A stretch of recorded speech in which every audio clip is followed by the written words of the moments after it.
In 2021, California's condo market was a gold rush. 220,000 newcomers packed the state. Los Angeles County's supply vanished and bidding wars raged late into the night. But by 2025, headlines read, "Governor loses it." As Southern California's condo dream became a financial nightmare, the collapse wasn't a single spark, but a chain reaction, crushing assessments, insurance giants pulling out, and mortgage approvals evaporating, leaving owners trapped and the governor pointing fingers in a public outburst. With billions in home equity and Californians' futures now in freefall, how did a sun-soaked boom turn into one of California's worst housing meltdowns? The answer begins with the migration wave that set catastrophe in motion. The Great California Migration. By the spring of 2021, California's welcome mat stretched from the redwood forests to the Mexican border. Newcomers arrived in waves, some chasing tech opportunities, others drawn by the entertainment industry or California's lifestyle.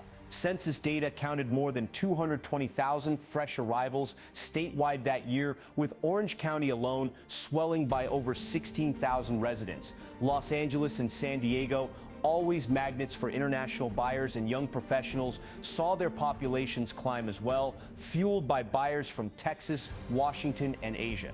For every family unloading a moving van in Pasadena, another investor closed on a pre-construction condo in Marina del Rey.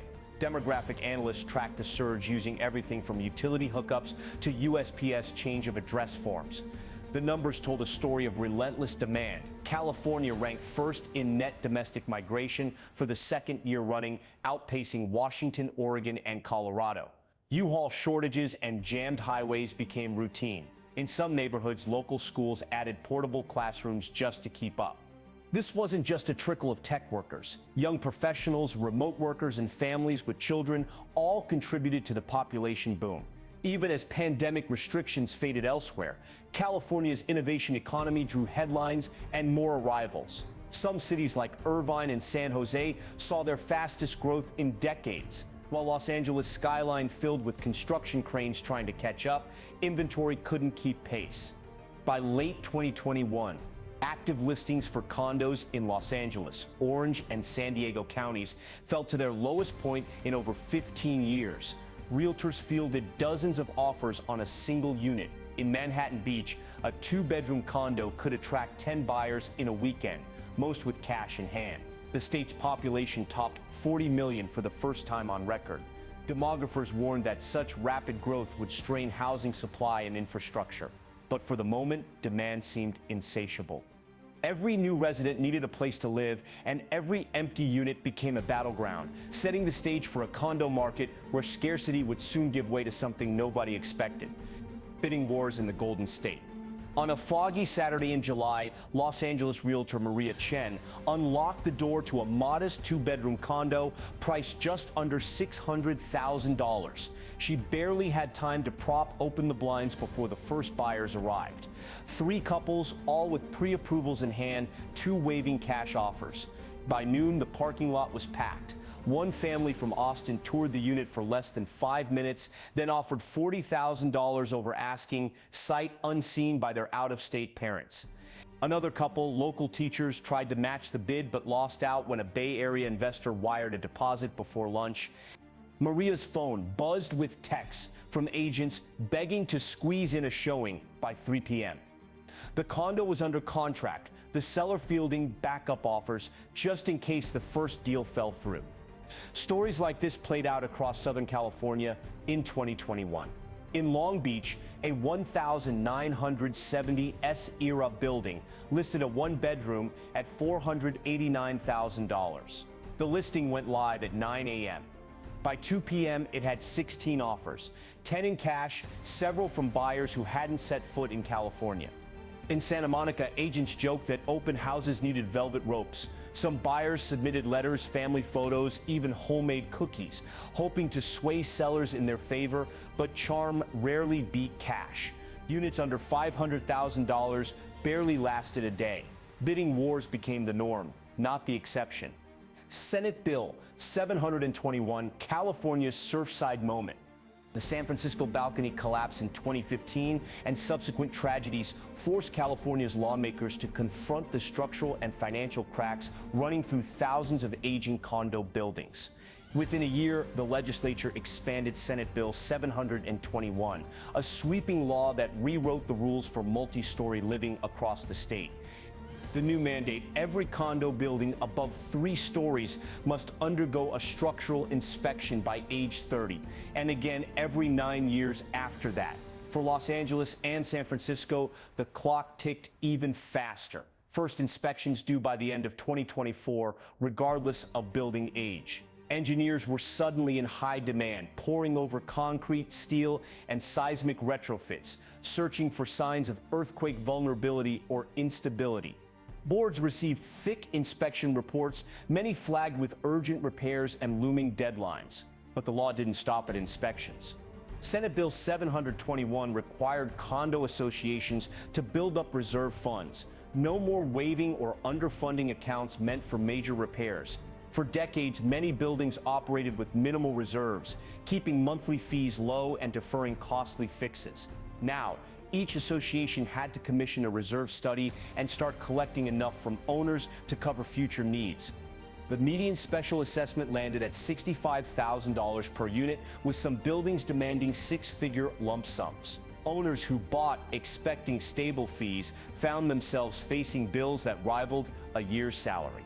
In Santa Monica, the board at Pacific Towers called an emergency meeting after their inspection uncovered seismic vulnerabilities and water intrusion on multiple floors. The required repairs topped $9 million. The insurance exodus: 6 insurance carriers failed or withdrew from California between 2020 and 2025. Each departure announced with barely a warning. State Farm, once a mainstay for coastal condos, cut more than 30,000 policies in August 2025 alone, just as wildfire season reached its peak.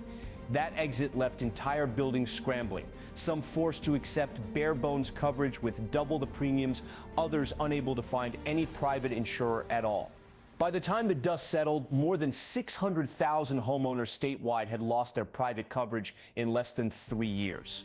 Industry filings with the California Department of Insurance tell the story in black and white. Escalating reinsurance costs, mounting wildfire exposure, and earthquake risk made the business unworkable for mid-sized carriers. State Farm, Allstate, AIG, and others cited unsustainable loss ratios and regulatory uncertainty in their withdrawal notices. For Southern California, the impact was immediate.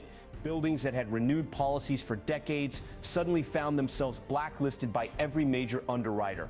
Without private coverage, boards faced impossible choices: pay triple for a specialty policy, risk going uninsured, or force a special assessment on already strained residents. Fair Plan, California's last resort. The California Fair Plan, the state's insurance safety net, became the last option for thousands of condo owners when private carriers pulled out. By the end of summer 2025, the Fair Plan counted more than 1.1 million active policies, double its book just 18 months earlier. In Southern California, entire buildings landed on Fair Plan rolls after receiving non-renewal notices from every private insurer willing to write coastal and wildfire risk. Boards scrambled to secure even basic coverage, often settling for stripped-down policies with higher deductibles and limited protection. For buyers, the consequences hit at the closing table. Major lenders, Wells Fargo, Chase, Bank of America, issued new bulletins in 2025. Loans on condos insured only by the Fair Plan would face extra scrutiny, higher down payments, and in many cases, outright rejection. The monthly payment crisis. By the middle of 2025, the median monthly cost to own a condo, principal, interest, HOA dues, insurance, and assessments easily tops $3,500. For thousands of buyers, the sticker shock doesn't end at the sale price. HOA fees alone can swallow half a paycheck. Special assessments, once rare, now arrive with regularity, sometimes tacking on hundreds or even thousands more each month. The numbers are relentless. In Los Angeles and Orange counties, it's common to see monthly obligations for a modest 2-bedroom climb from $1,800 to $3,200 in just 3 years. In older buildings, the burden is even heavier as reserve requirements and insurance hikes stack onto stretched budgets. One Santa Monica resident who bought her unit for $380,000 in 2016 now pays almost $3,400 a month, nearly triple her original payment. Riverside Ground Zero. Riverside, once a quiet inland alternative to coastal living, became the epicenter of California's condo crash by the summer of 2025. The numbers are blunt. Median condo prices in Riverside dropped more than 32% year over year, wiping out hundreds of millions in homeowner equity in less than 12 months. Units that fetched $450,000 in early 2022 now struggle to attract offers above $300,000.